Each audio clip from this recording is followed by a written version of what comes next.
Pues bienvenidos, queridos oyentes, un nuevo programa de Firmes en la Verdad. No se mete a decir cuáles son las recomendables y no lo puede decir tampoco. Cada padre sabe lo que tiene que enseñar a sus hijos en cuestiones religiosas, éticas o morales. Bienvenidos, queridos oyentes de nuestro programa Firmes en la Verdad. Firmes en la Verdad, sí, bien.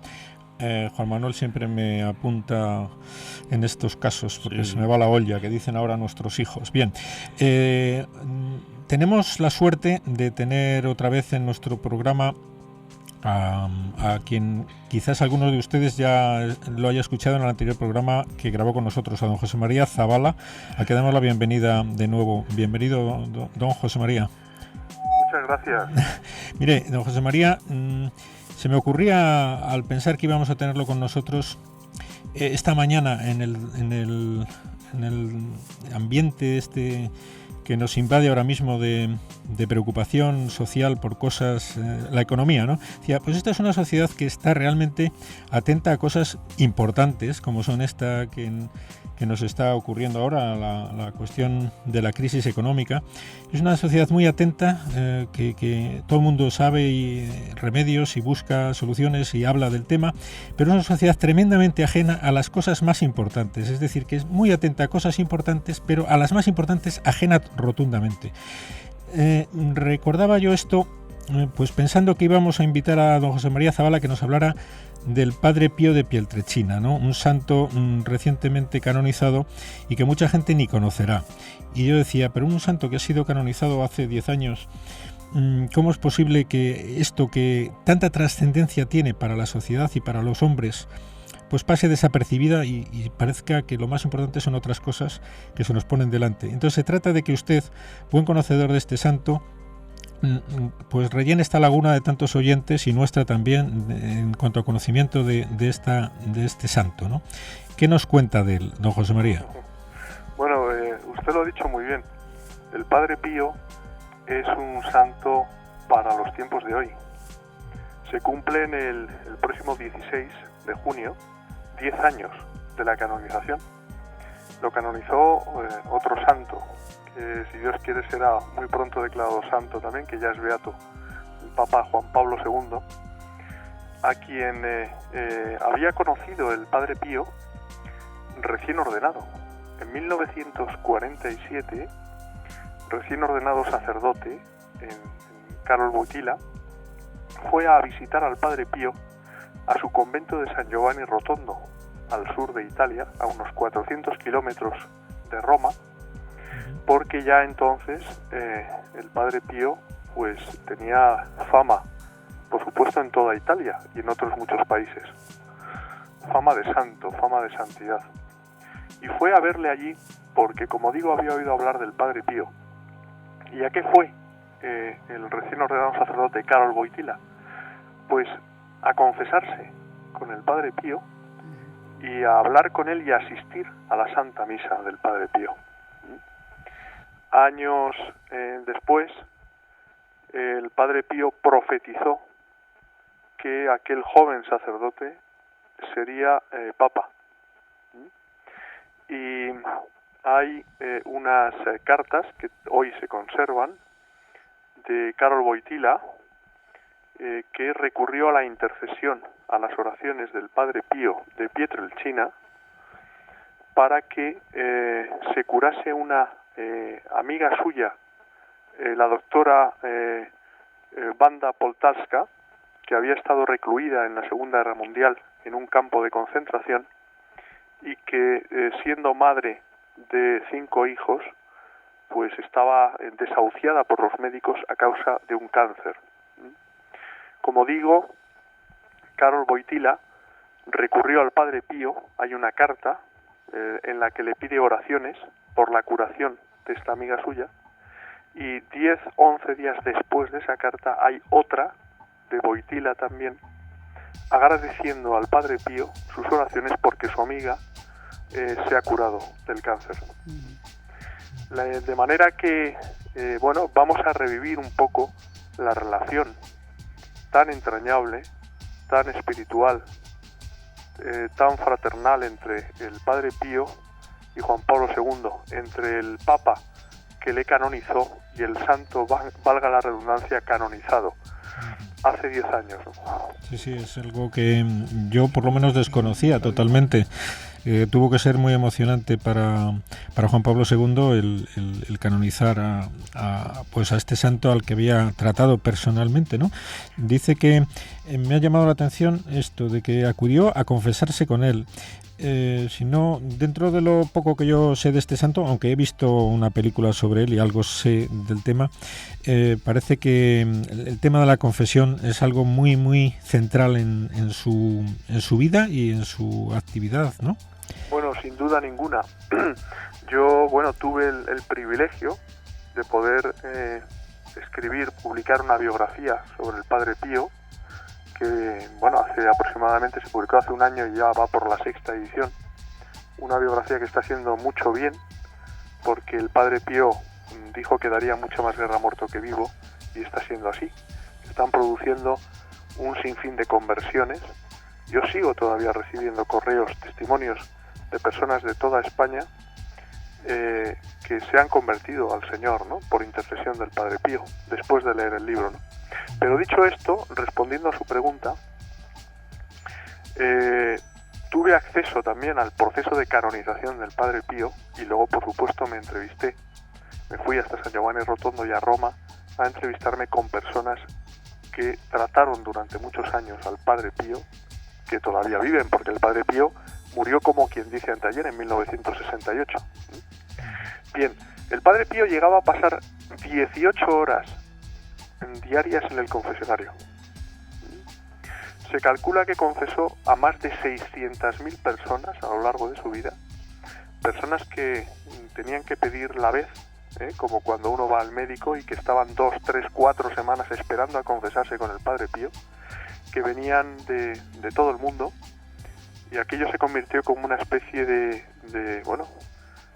camino de Damasco, ¿no?, por el que millares de pecadores retornaban al Señor. El Padre Pío tenía el don de introspección de conciencias. Explícanos en qué de manera consiste. Que hay muchos testimonios documentados en su proceso de canonización. Era capaz, gracias al Señor, por supuesto, de, en casos determinados que yo he manejado, de decir hasta el número de domingos que faltaron a misa las personas que se confesaban con él desde que hicieron la primera comunión. Era capaz de recordar las situaciones más íntimas de una persona, ¿no?, hasta el punto de no dar la absolución hasta que esa persona había confesado los pecados más gordos, ¿no? Soltado el sapo, ¿no? Y así era. El Padre Pío concedía una enorme importancia al sacramento de la confesión, y también, que lo decíamos también, Wojtyla se confesó con él a la celebración de la Santa Misa. La Santa Misa para él era la renovación del Calvario de Cristo, ¿no? Y yo recuerdo a este propósito una entrevista que tuve con el sacerdote que le administró la unción de enfermos al Padre Pío, que todavía vive, Fray Paolo Covino, en San Giovanni Rotondo, y me comentaba que a las misas del Padre Pío iba la Santísima Virgen, rodeada de una corte de ángeles. Acudía también San Francisco de Asís. El Padre Pío era coronado de espinas, pero esas visiones, añadía él con una humildad proverbial, las tenían las almas buenas, yo no las tenía.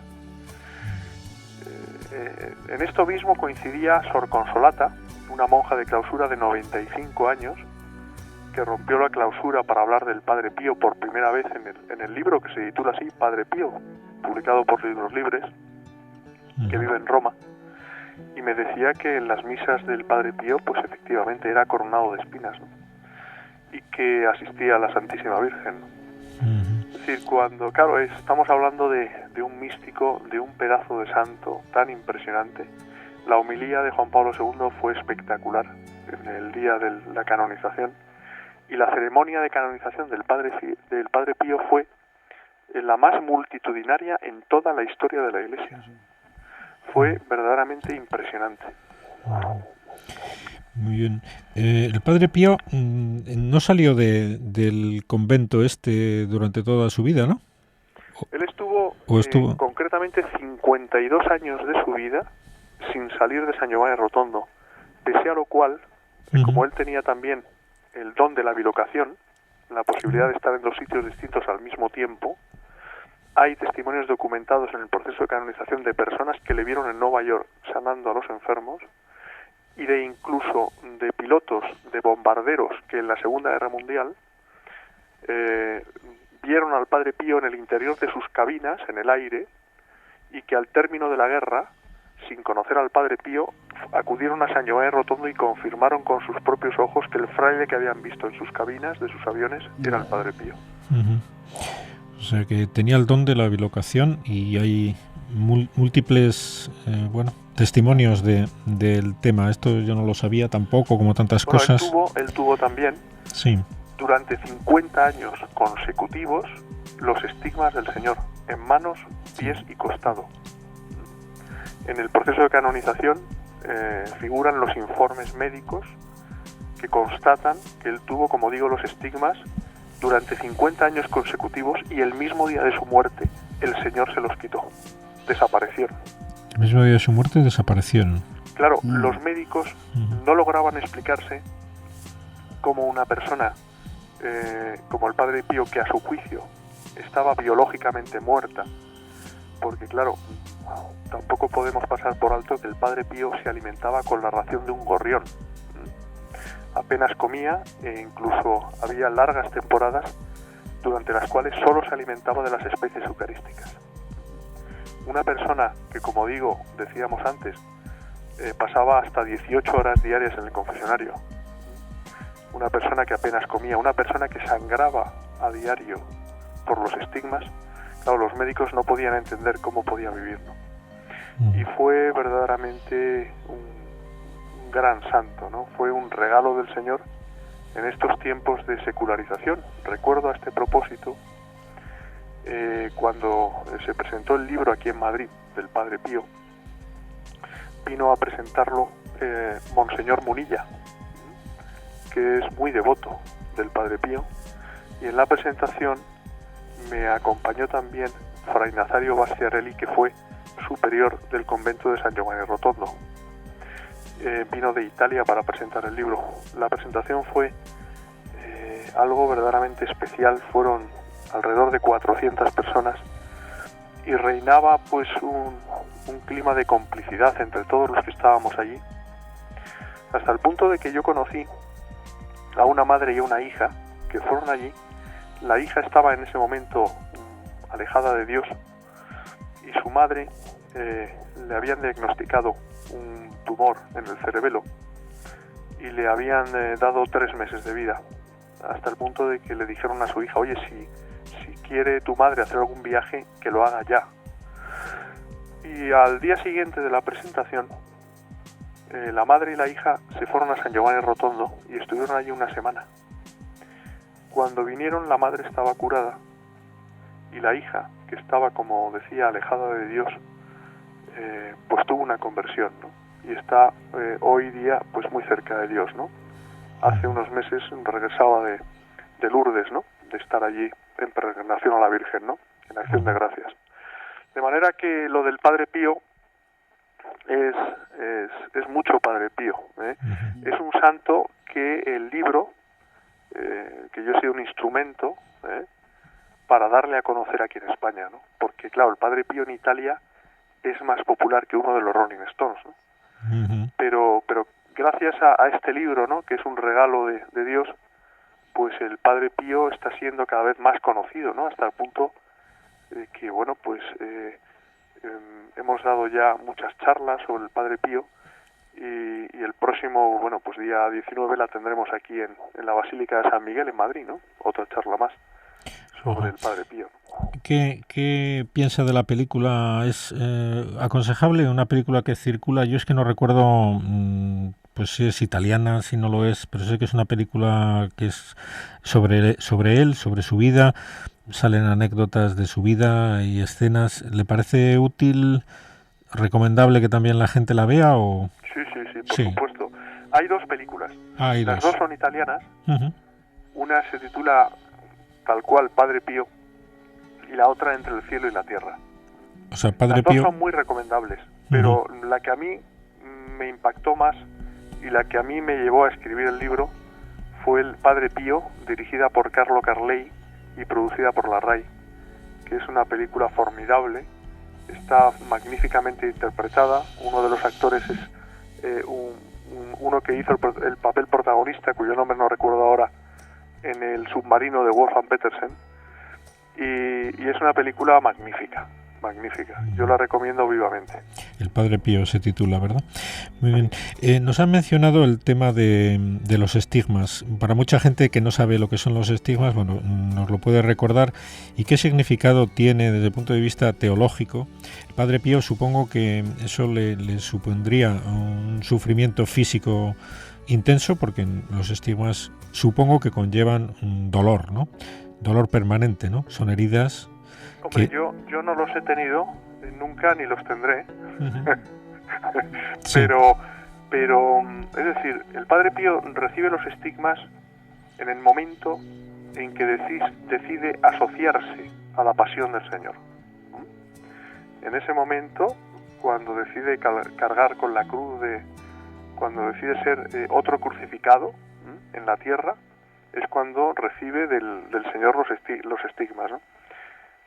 Que por supuesto provocan un dolor inaguantable si no es gracias a, valga la redundancia, a la gracia del Señor, hasta el punto de que hubo una persona que le dijo al Padre Pío: pero Padre, no se preocupe, me gustaría ayudarle a usted a sufrir. Y el Padre Pío le respondió con absoluta sinceridad: si te diera una pizca de lo que sufro, morirías. Claro, el Padre Pío tenía toda la gracia del Señor para soportar eso, y luego no solo era un sufrimiento físico, como tuvo nuestro Señor Jesucristo, sino sobre todo un sufrimiento moral. Ese sufrimiento moral de verse despreciado por la gente a la que amaba, ¿no?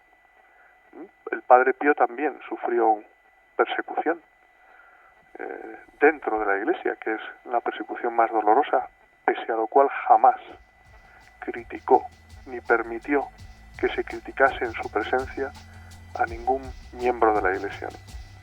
Es decir, la vida del Padre Pío es un ejemplo, ¿no? Un ejemplo de manera muy especial también para los sacerdotes, porque claro, fue un sacerdote que concedió un valor primordial a la celebración del sacrificio de Jesús en la cruz, que tuvo los estigmas, y que fue una especie de alter Christus en la tierra, ¿no? Y que fue, como insisto, un regalo del Señor para atraernos, ¿no?, hacia el camino de la verdad, ¿no?, con su ejemplo. El Padre Pío, podría estar hablando horas y horas del Padre Pío, porque claro, es un santo que irrumpió en mi vida y que a mí, bueno, pues me está ayudando a ser mejor persona, ¿no? Es decir, es un intercesor de lujo, ¿no?, allí en el cielo, y bueno, hay muchas personas que se encomiendan diariamente al Padre Pío. Hay una novena que se incluye en el libro al final, novena que han rezado todas las personas, o la mayoría de las personas que han leído el libro, pidiendo cualquier intención y que han sido escuchadas, ¿no? Sí, teniendo en cuenta... No hay milagros, ¿no?, para mí, más grandes que los milagros del alma, ¿no? Claro. Las personas que estaban alejadas de Dios. Por eso me acordaba yo, escuchándole de las horas que empleó en el confesionario, ¿no? Pues tantas personas que pueden estar, a lo mejor algunas de ellas le están escuchando usted ahora a través de la radio, personas a lo mejor desesperanzadas, pues que piensan que no tienen solución su situación, pues por lo que sea, ¿no? Pues tantas situaciones de desesperación hay hoy en día que es imposible imaginárnoslas todas, ¿no?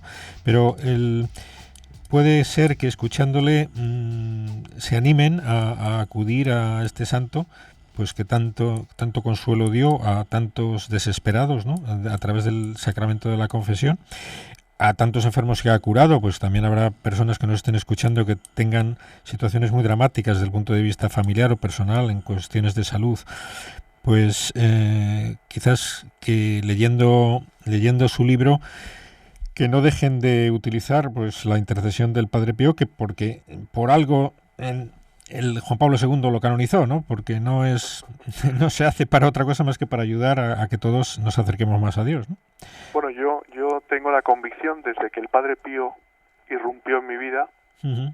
que el que estemos hablando ahora aquí nosotros, como hermanos, no es fruto de la casualidad, sino de la providencia. Y que estemos hablando del Padre Pío es consecuencia de la providencia.